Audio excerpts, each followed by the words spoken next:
Hi, this is Ed Rising, and welcome back to Ed's Pop-O-Matic podcast, a retro pop culture podcast where everything retro beats a new when you keep it in your heart. And today we have another Beatles-oriented show, and our special guest tonight is author Terry Crain. Hello, Terry. Welcome to the show. And I'm so happy to be here. You know, when you go down the retro pop culture thing, you're right up my alley. So this is great. This is awesome. Well, we try to get as much of a variety of that kind of stuff that we can. A lot of our stuff kind of focuses around monkeys and Partridge Family and Sure. stuff like that. And we just did a wonderful show on the Osmonds a few weeks ago Yep. to memorialize Wayne Osmond. But we try to get it in a lot of Beatles stuff because I'm a big Beatles fan. I love my Beatles. And my audience should know that Terry and I met each other several times over the last couple of years. Yep. The first time we met each other in Charlotte, North Carolina Yes. at the Fab Fest 2023. And I had a great time chatting with Terry and other writers and people around. That was just a great event. And most recently at the Fest for Beatles fans in New Jersey, we got to be able to be reacquainted again, and I wanted to let my audience know that Terry has written two very interesting books on the Beatles, taking it from a very different perspective than I think a lot of other people do. He wrote I about the think I Partridge Family. No, no, just yeah. kidding. No, no, just kidding. No, Terry, to let us know, what was it that drew you to writing about the business end of the Beatles? I think I've realized over the years that's my niche. That's my genre is the wild and the wacky stuff, you know. And all the other stuff is great. I love it. I can read everything and watch everything, but for some reason, you know, I came into the 60 I was 4 years old in 1960 and 14 in 1970. So those 10 years right there where all my GI Joes and my Beatles stuff and all those kind of things, you know, my concentration games and all those Milton Bradley games and all that kind of stuff. That's the cool stuff that I like. And for some reason, Ed, I'm just drawn to that wacky and cool stuff, you know, where everybody else, you know, they can go, well, this is the Remco doll and it's 4 inches tall and it's black and all this kind of stuff. And it's worth X amount of money. Well, I'm the guy that I don't care what it's worth. I'm the guy that's going, who in the world Does it look made like Ring? this thing? Is it Ringo? I got Ringo right here. Yeah. So I'm more of who in the world made this? Who thought this up? Yeah, Where did yeah. they make it? What conveyor belt did he come down on like that and stuff like that? Because it's those backstories that I think are just the amazing stuff. And I found out that in the book that I did with the NIMS memorabilia, the backstories and everything are so cool. And then I got into the other one we're going to talk about, which is copywriting the The Beatles, copywriting the Beatles. which is just the same kind of thing. It's the backstories of these copyrights and what is in these copyrights. It's phenomenal. It's so interesting to me. You know that kind of stuff like that. That little And that and little I'm curious too because there's a couple of rabbit holes I want to go down in regards to that. Could you show us the books? Yes, my copywriting the Beatles, and I can tell you how I got to them. But the copywriting the Beatles, let me tell you how I got to them. As you know, this is the first book, the NIMS book, the Beatles stuff in the United States from '64 to '66, and it's in its second edition now. Well, as I was researching that book, I would always go out to the Library of Congress and I would look in their online catalogs, which is very good. Their online stuff in the Library of Congress is wonderful. You can pull Yeah. up 1964 and see the 1,000 pages of things that were copyrighted and flip through them and search them and all of this stuff like that. So as I was going through uh, the Library of Congress, looking to see if, did the Flip Your Wig game have a copyright? Did the Remco dolls have a copyright? Just to add a little thing to the book. Well, as I was out there looking for these things, I kept running into all this other stuff in copyrights that I would look at it and go, what is that? What is that somebody copyrighted that says Beatles on it, or they copyrighted this and called it John Paul George Ring? And I'm thinking, what is all this other goofy stuff that's out here in the Library of Congress? Because I had no idea that all this other stuff was out there. So I decided when I was done with the NIMS book, and I took a little bit of break. Well, then I thought I'll go revisit that stuff. So I thought, okay, I'll go search out there and type the word Beatles and John, Paul, George, and all that stuff, and I'll Hmm. probably get couple hundred copyrights where people have copyrighted these things like this. And little did I know that 900 copyrights later, three volumes of the book later, volume one, two, and three, over Yeah. 400 pages each one, these copyrights just kept going and kept going. And I have finally figured out, and it makes sense to me, I have finally figured out that, 1964, 65, 66, the Beatles were the hottest thing on the planet. So everybody, and there were a ton of people who thought, okay, I'm going to write a novelty song and I'm going to make $1 bazillion and I'll go get it copyrighted. Or I'm going to write this poem about the Beatles and it's going to be a big seller. Or I'm going to draw this picture of the Beatles. Or I'm going to paint this picture. Or I'm going to write this narrative here and get it Everybody copyrighted. got their hands in it. Oh my gosh, I'm gonna draw this cartoon of Paul and I'm gonna copyright it and I'm gonna sell it to some newspaper and make a bunch of money. Well, this never happened. But by golly, these people thought, here's my chance. And they just kept thinking up ideas and making things and copywriting things, and so that they had the legal boundaries that it was theirs. So even though 99% of the stuff never went anywhere, it never did anything, by Yeah. golly, there is a notation in the Library of Congress that this guy went through and at least filled out the paperwork and paid the money and got it To copyrighted. make the attempt And to do it, right?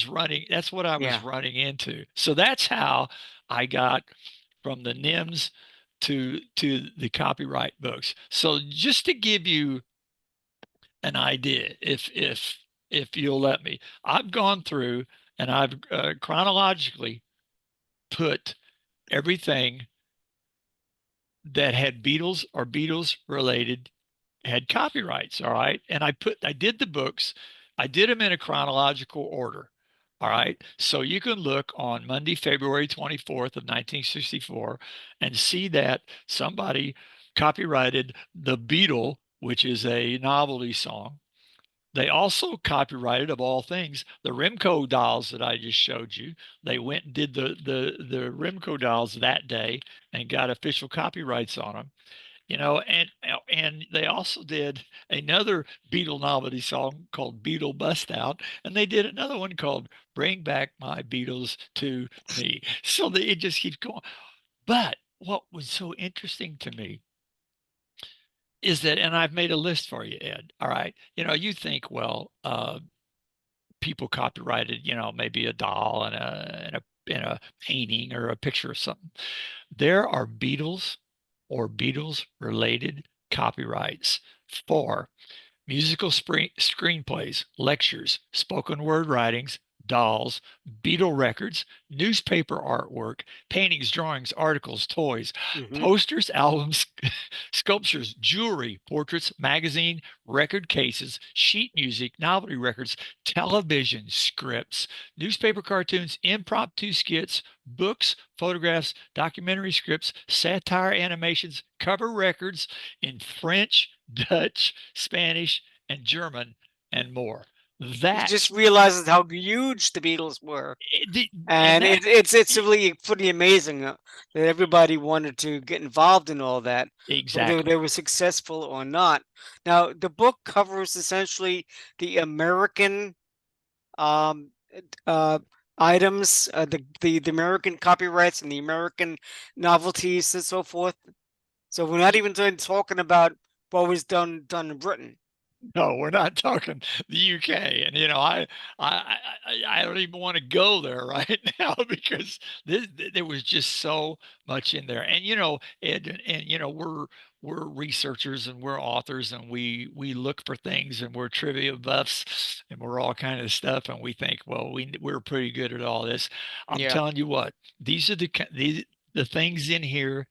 There are many things in there that I can easily say that I had no idea that some of these things were out here. I mean, but yeah, because if you think about it, maybe you got grandma who watched the Beatles on Ed Sullivan on that Monday night. Well, grandma she got inspired, so she wrote a poem the next day, and she went down to the copyright office and got it copyrighted. Well, she put the poem in the drawer and forgot about it. Never did anything. The poem is long gone. We'll never know what it said or anything like that. But by golly, it's got a copyright it has a notation. copyright. That's right. You know what's interesting to me also is that here you have somebody that writes a screenplay, that writes a poem, that writes um, an article or whatever, this and that. I can definitely see getting a copyright done on that. But Yeah, when that they go to take a doll or something that involves the likeness of the Beatles, I imagine at some point that they could copyright their particular idea. But then taking that to the next step of getting it licensed or manufactured in any way, I'm sure that's where the lawyers stepped in and said, no. exactly. There was a and the perfect example. And I'm trying to think.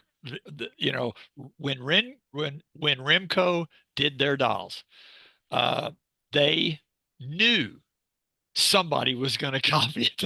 They just knew that because that's the business that you were in at that moment, and they just Yeah. knew that something was going to happen. So Rimco, they besides getting the license from NIMS to do that, they went out and they did a copyright to make sure they had just that one more layer of legality for their stuff right there. And Remco even went to the point that in the mid 64 or whatever, right around that time, they would take out ads in the paper and Hmm. they would say, these are the only official Beatle dolls and all that. And all their ads had that official because somewhere in the back of their mind, this must have happened to them before because they just knew it, that something was going to happen. And you know what? It did. There was a company called the Goldberger Company, and they came out with their dolls. They looked almost exactly alike. And of course, Remco sues them in court, and they go through the court proceedings. And I happen to have the actual transcripts and all the court proceedings and all.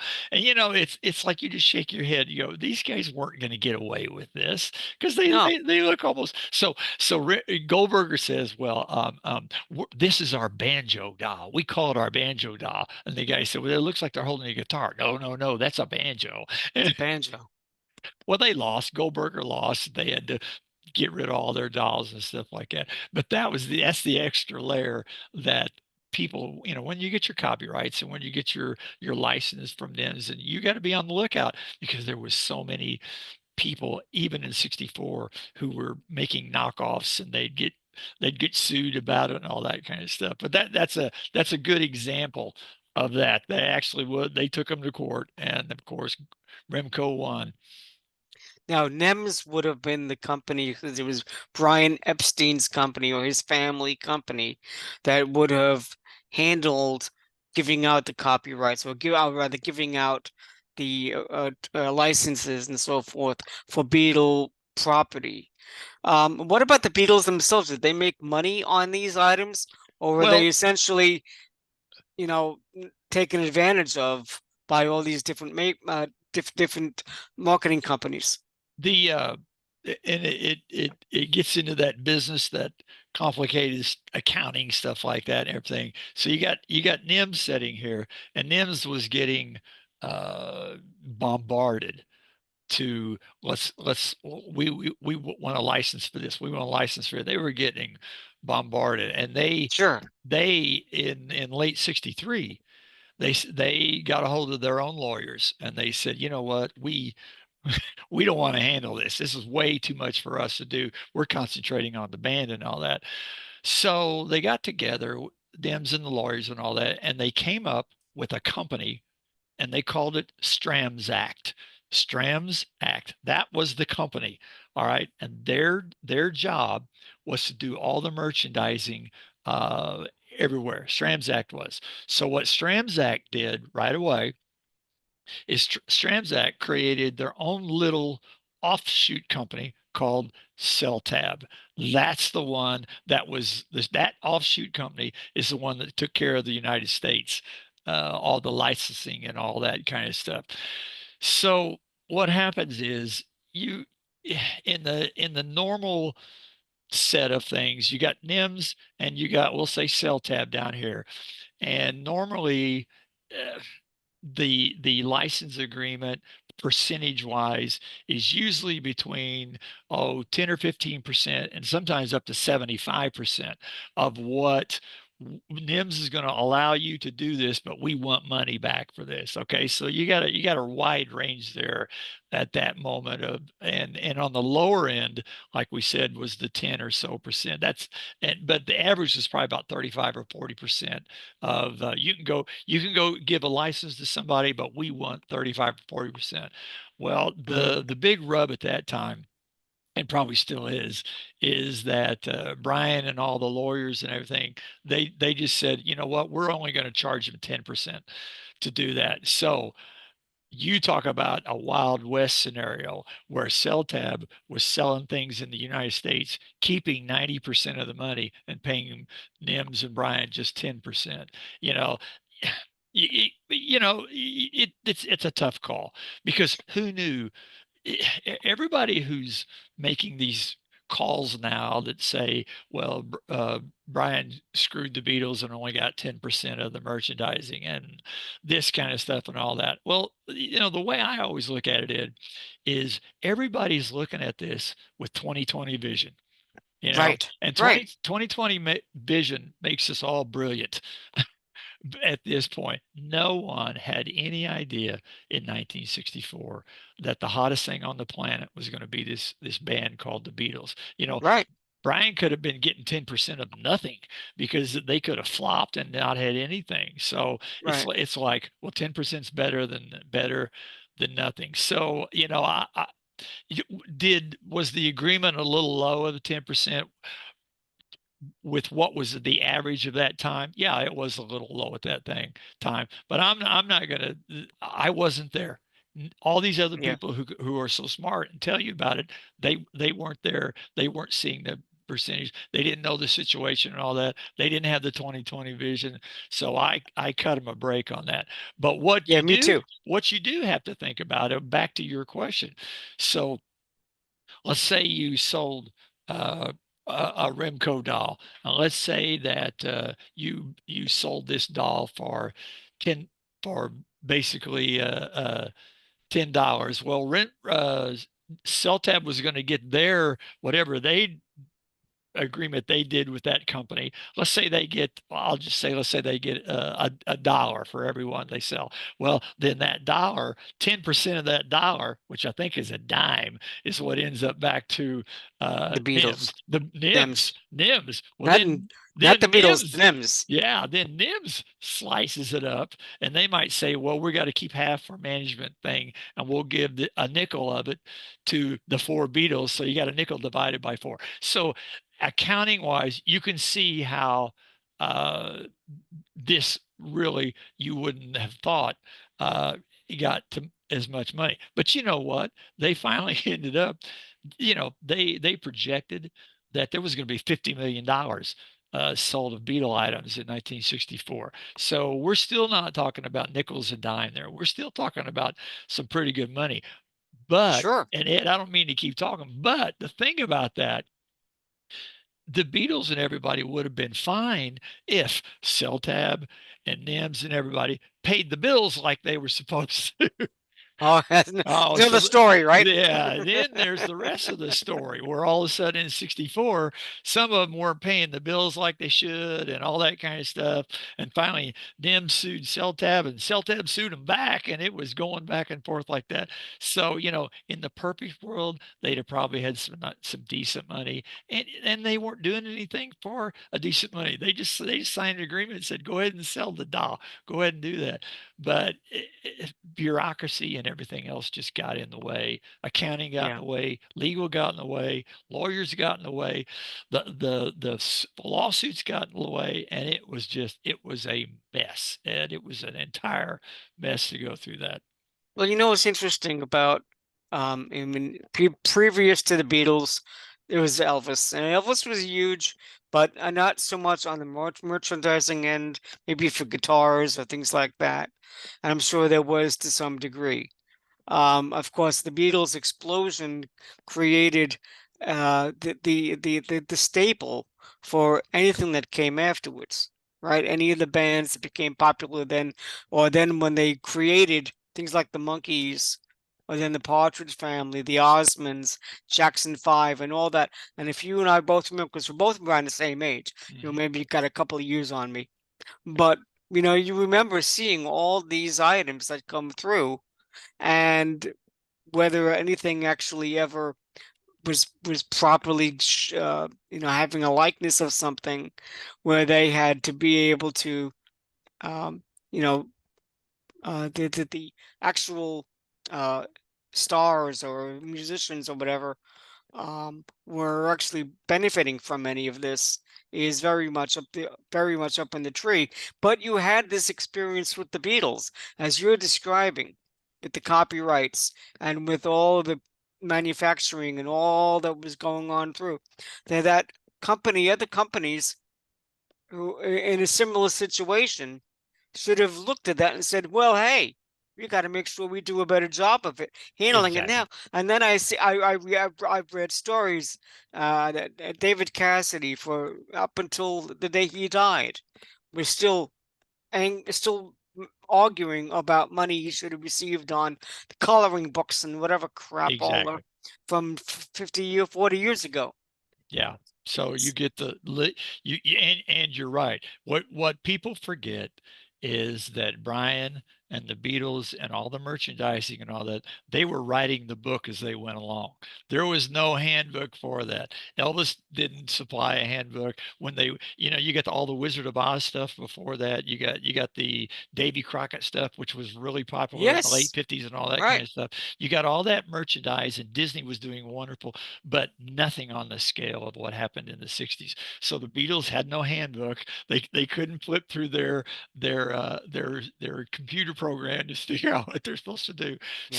So yeah, if even if the playbook goes do this but don't do this and that stuff, it took a while for the other places, like you said, the Monkees and David Cassie and all that. It still took a while for all that to go through and to now know here's the handbook of what to do and what not to do, because thank goodness the Beatles, whether they wanted to or not, they wrote it for us. Yeah. Now let me ask you a question. When you write in the book about all the different copyrights and the people that were involved in doing that, were you able to interview people that had done a copyright on a project that either they had made or they were able to make anything on that, or that they did like a poem or a screenplay or whatever, this and that, and it never went anywhere? Were you able to reach out to any of these people? I have, and the ones I have being interviewed right now, for the most part, were the ones involved with the novelty records. That's the ones that remember the things, how they did and all that kind of stuff. Hey, I was copyrighted it, but I can't at this moment. I can't remember which I one. can't hear you. Oh, Check your okay. How about now? a little bit better, but I'm losing your volume. Okay. How about now? It's okay. I'm gonna bring mine up. Maybe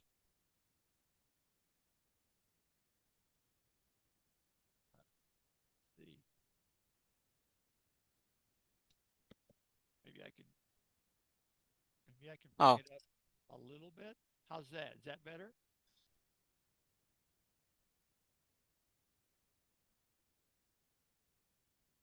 Ed, I've lost you now. Test, test, test, test.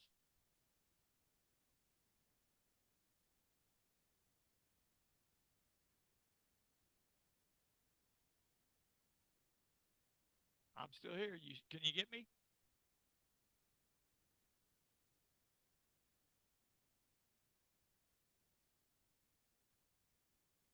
Zoom recording. Okay, we're back. One of the things that we talked about, have I interviewed any of these people in the copyright book and all that? And I have. Most of them that I have interviewed so far have to do with novelty records.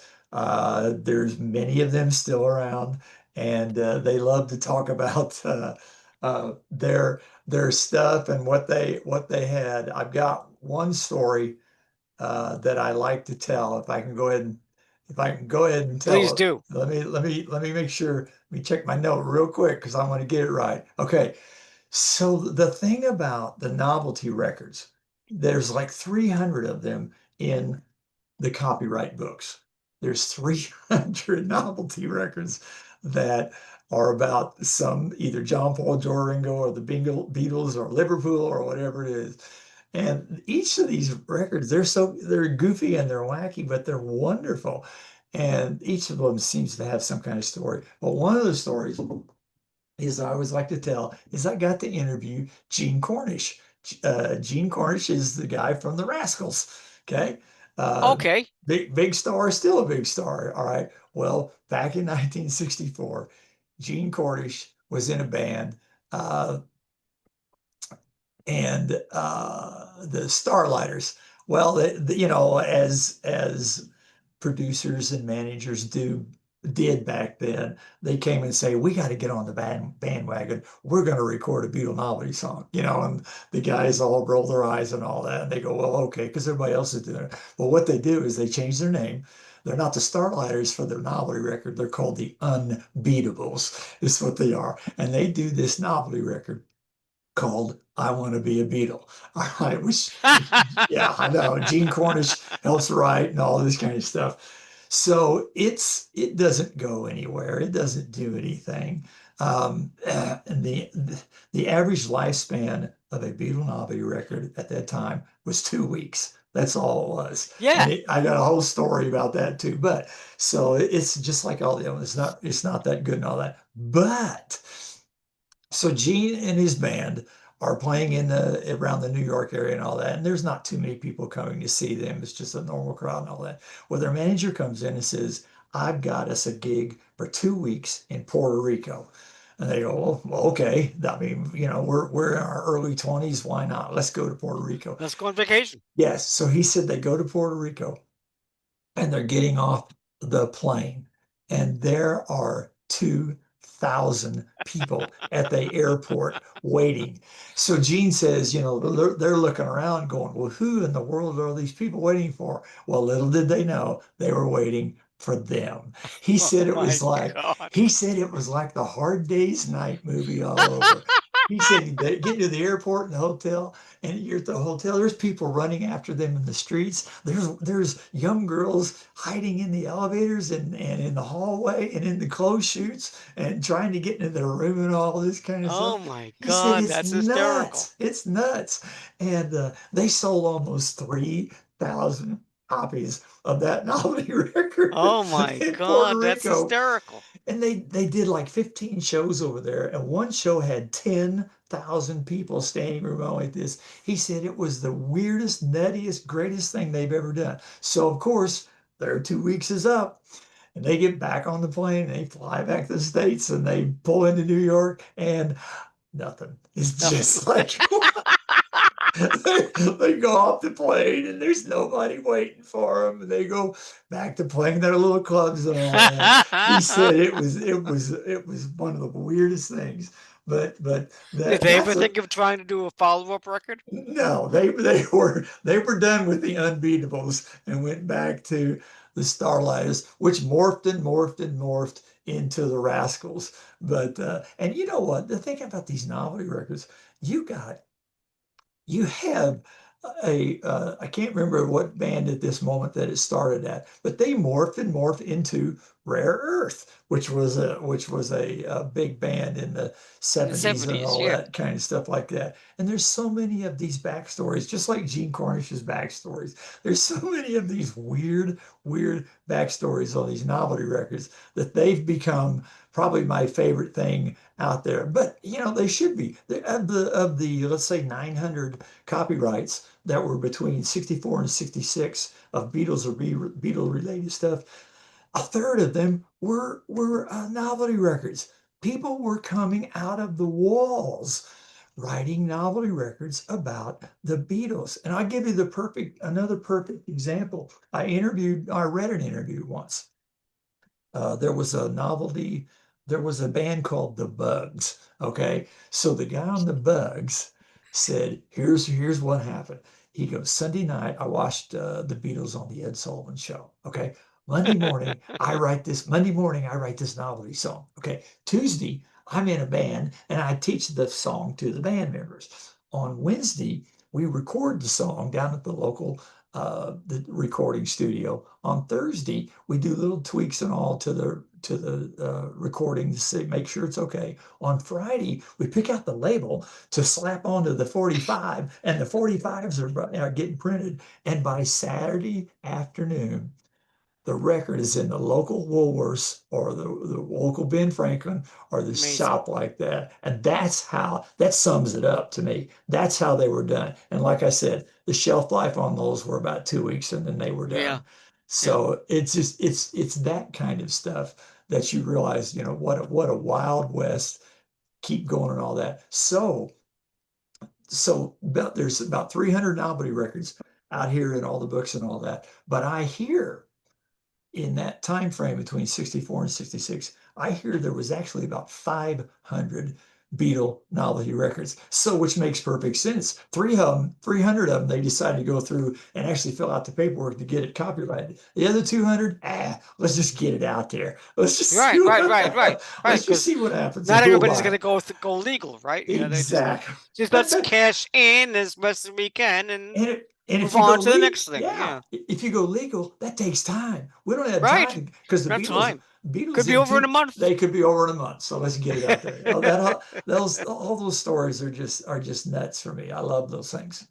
Well, let me ask you about. Well, first of all, my audience should know that any of us that attended the Fest for Beatles fans will surely remember that Terry did a wonderful presentation on these novelty records.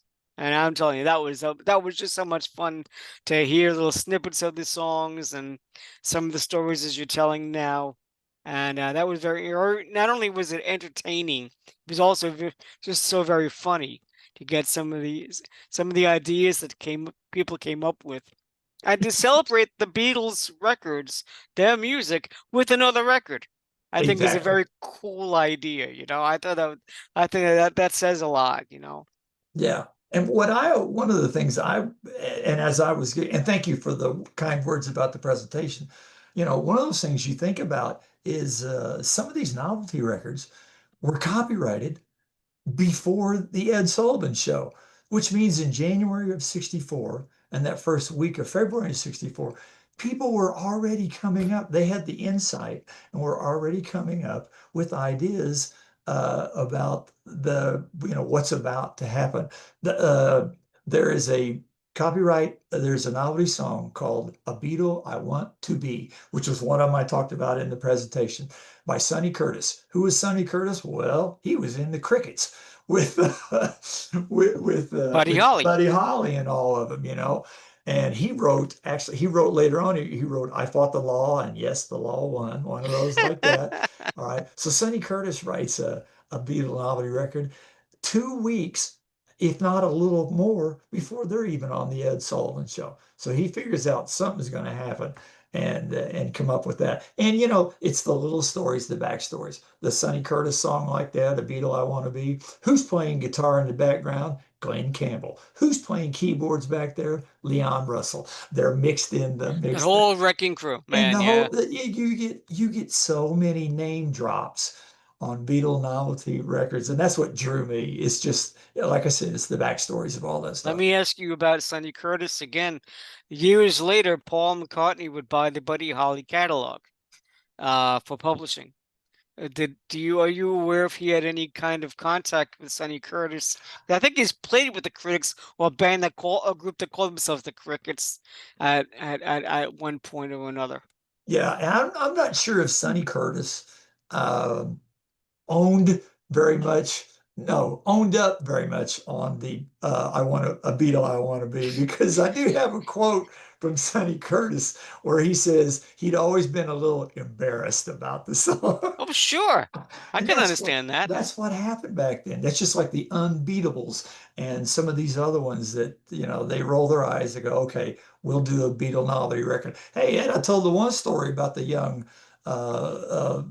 girl Bonnie Jo Mason, 16-year-old, is doing the Beatle novelty record, and she's trying to get a break and she can't get a break, and it's the first time she's ever been behind a mic, singing by herself, and she's singing "Ringo, I Love You," and that was her bit on the novelty record, but what you figure out is 6 months later, instead of Bonnie Jo Mason, her real name is Cher.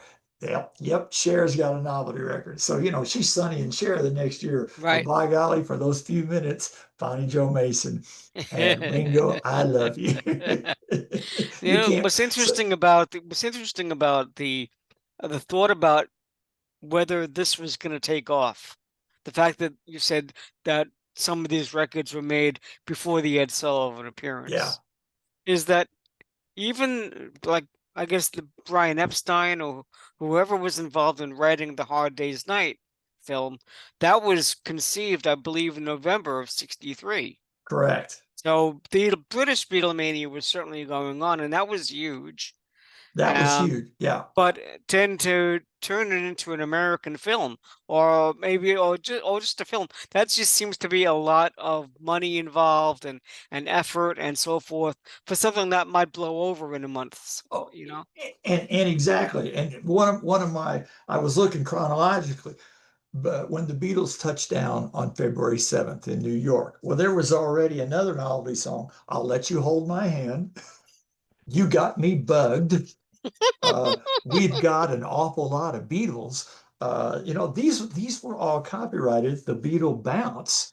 These were all copyrighted before they even set foot on the U.S. as a band. So It's amazing. they somebody was thinking ahead, and they were Yeah, they and they didn't. None of them really cashed in on any of that. But by yeah. golly, they were thinking ahead on that. But look at it 50, 60 years later. I mean, people can't get enough of it. In that, You have people that are collectors and they go through and they spend tremendous amount of time and money and so forth on all the collecting. And I know that you're a big collector as well. And I'm looking at your background there and seeing some absolutely wonderful pictures and dolls and albums and things like that. And so, yeah, it's and uh it's an interesting it idea, is. the whole 'cause the genre, not genre, but the whole Well, collecting vibe, I guess. exactly. And I usually don't get into the collecting of records. There's people way smarter than me about 45s and all that. I just kind of sit back and listen because it can be such a cool genre, as you said, like that. But I will say, Ed, even with all the people collecting the records and the high-end records and all that, some of them are the demo copies, and some of them are the acetates that they talk about. I've got the acetate of this and all this of the Beatle record. Well, by golly, they don't have the acetate for "I Want a Beatle for Christmas," but I do. You talk about, hey, how weird is that? That I'm looking for acetates of novelty records like that. And by golly, I found one right there. Oh, that's So, fantastic. and isn't that so? Now, this comes with a disclaimer because this is "I Want a Beatle for Christmas."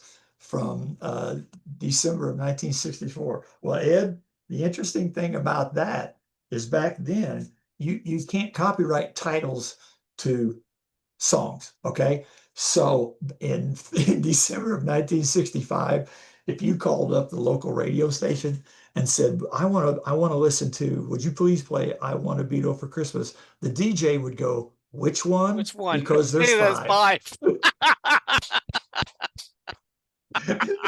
It's just, oh my gosh. It's great. It's great stuff. That's amazing. You know, the fact is that you seem to enjoy it so much gives me a great deal of pleasure. And just listening to you talking about it, you know. So, okay, so maybe you're not buying all the various different alterations of variations of the Beatles albums. And to be honest with you, I just never had the money for Yeah. all of that, you know. So Yeah. I do think that as a lot of it is very good. I think that a lot of it is taking advantage of collectors. You know, nowadays you have a newer release and you have six different covers, so it's six different types of vinyl, and then six different labels on the vinyl, Yeah. and then you got the CDs and the digital release and whatever else. It's too much, you know. It's I all know too much. it's Uh, all too much, as they and say. you know, but I think there's a lot of tremendous things out there that we can see. When I was in Charlotte, one of they had a whole area, like a museum area, where they were showing like various different novelty items, figures, and things like that. They actually had the dolls that I guess that were inspired by the King Features cartoon series. Yeah. And I love, and I love the regular Beatles. To me, that's my favorite depiction of the Beatles, you know. Yeah. And so I said, I would love to have that. Exactly. And And we had a restaurant here in Mineola, New York, called Eleanor Rigby's, and we had it. It was with us for at least 20 years. And I was, you know, I'd go there not every week, but I'd go there quite a lot. They'd have bands that play there.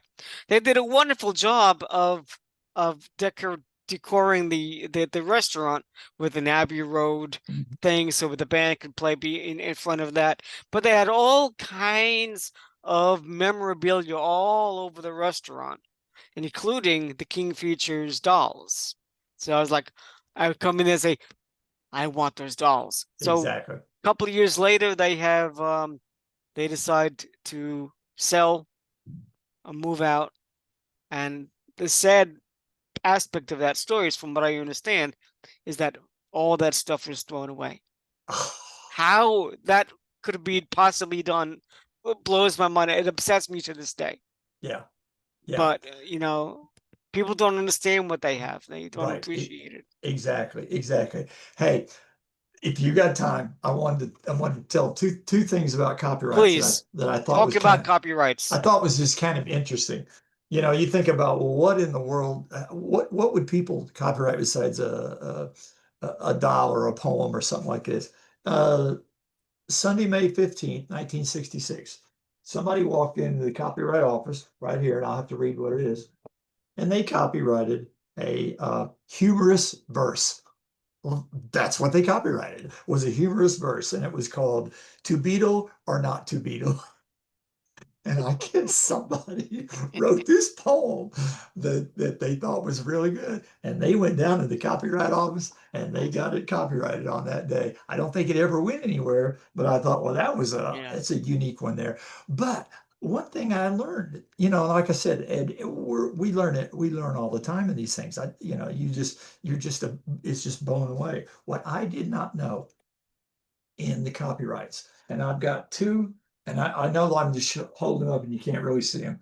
You have, here's Michelle, the song Yeah. Michelle, and here's the song Michelle right there. One of them, it was copyrighted March 2nd, 1966. One of them was the Spanish version that was copyrighted. And on the same day, the French version of Michelle was copyrighted. Well, that's all fine and everything like that. But what I didn't know is whoever was the Spanish or the French translator for that day, or the guy that said, okay, when we sing this song, we're going to sing it in French. So I'm going to write out the French. I'm going to translate it. And I'm going to write out the French lyrics, and that's what you're going to send. And the same way with Hmm. Spanish. What I didn't know is that when you do that, your name, it gets on the copyright. So in Oh, other so words, another copyright is done. in French, who wrote Michelle? Oh my Lennon, goodness. Lennon, McCartney, and Lucien Brien.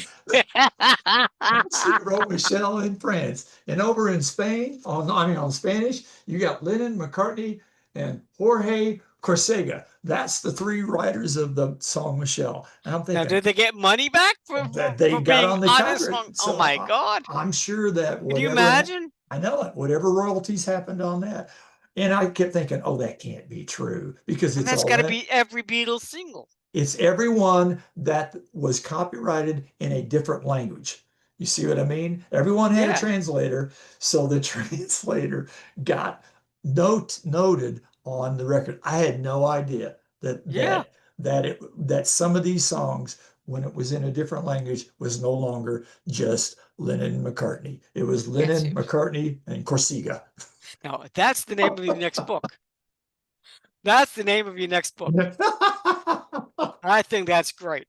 In that, it's just amazing. It's just amazing the It's a things. Broadway show, actually, when you think about it. Oh, Whatever happened to Garcia? exactly. Hey, really quick, speak really quick. Speaking of Broadway shows, you got a guy named Fred Ebb that tried his about 1964. He tried his thing at a Beatles novelty song.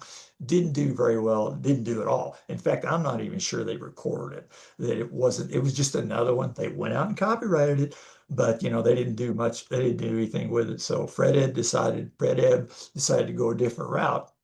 Well, he ended up writing a small thing called Cabaret, and he ended up writing a small play called Chicago. And Right, right. then Fred Ebb ended up writing this small song called Oh, would New you? York, which, yes, the first line is start spreading the news. Now, how about that? From a How do you Beatle like novelty that? song to this. And there are so many people that That's incredible. cut their teeth in the Beatle novelty records. Well, that's really interesting. Wow. You know, from Cher to this guy to all these different people involved. There's a ton And of them. what I always found interesting about the novelty records is that, you would think that a lot of it would be just for the purposes of cashing in, but there were a lot of them that you were playing, and I've heard a few of them over the years. Mhm. A lot of them actually were fun records. They were nice records. They were a tribute to that particular sound, what was happening right then and there. It wasn't to make fun of it. It wasn't necessarily to, you know, stamp it out, if you will, a Beatles stamp out or whatever. I think you Exactly. probably might have heard that somewhere along the way. Yeah, that's one of them that's in there. But you're right. You're either most of them are either singing the praises of the Beatles as a whole, or everybody had their own. One song might have been about John, another one about Paul and George and Ringo. Ringo was probably the most popular Beatle to Oh get a yeah, novelty record.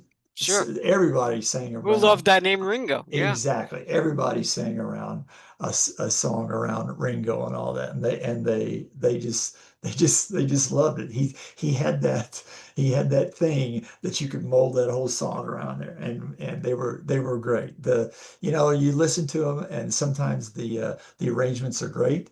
Sometimes it's like the three chords, and that's about it, or whatever. But all of them have their own unique little style on their own they're amazing to listen to. I'm making it my one of my passions is if there's 500 of them between 64 and 66, I'm going to find all 500, and by golly, I'm going to listen to them at least one time. Now, some of them were unpublished. Some of them were never even saw the light of day. So it's going to be a little bit Yeah. tough on some of these things like this. But I gotta hear them all, Ed. You got to do it. God You're damn going to be holed up in that room That's for a right. long time. And you know what? If you go out to all that, there's a ton of them out there. You got to search a little bit, but there's way more out there than you think are. So have a good time going out and discovering sometime. Oh, that's fantastic.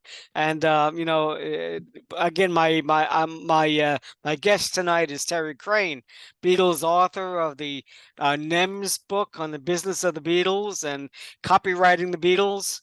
Um, it's been great. It's been a great deal of fun chatting with you, Terry. And I That wish you continued success in learning all those songs. And and finding your various acetates of the Beatles exactly. novelty records and things like that. Whatever turns you on makes you happy and makes you love the Beatles. That's all I really care about. So I love it.